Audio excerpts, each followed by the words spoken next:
பாருங்கடா தலையெடுத்த நல்லா வாசிங்கடா யோசிச்சு பாருங்கடா எல்லோரும் ஒன்னா சேருங்கடா இருக்கிற வரைக்கும் அனுபவிக்க இளமை ஏத்துக்கடா வருகிற வரைக்கும் லாபமடா வசதிய தேடுங்கடா இனி ஜல்சா பண்ணுங்கடா குஜாலா ஜில்பா காட்டுங்கடா இனி ஜல்சா பண்ணுங்கடா குஜாலா ஜில்பா காட்டுங்கடா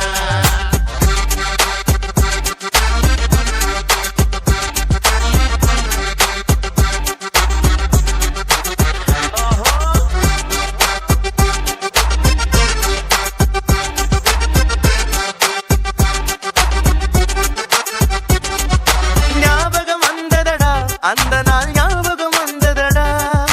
நண்பனை விட ஒருத்த லைஃபுக்கு தேவையே இல்லையடா நட்புக்கு கூட கற்புகள் உண்டு நல்லா தெரிஞ்சுக்கடா அற்புதமான நண்பர்கள் சேர்ந்தா வெற்றிகள் குமியுமடா நம் வெற்றிகள் குமியுமடா இனி ஜல்சா பண்ணு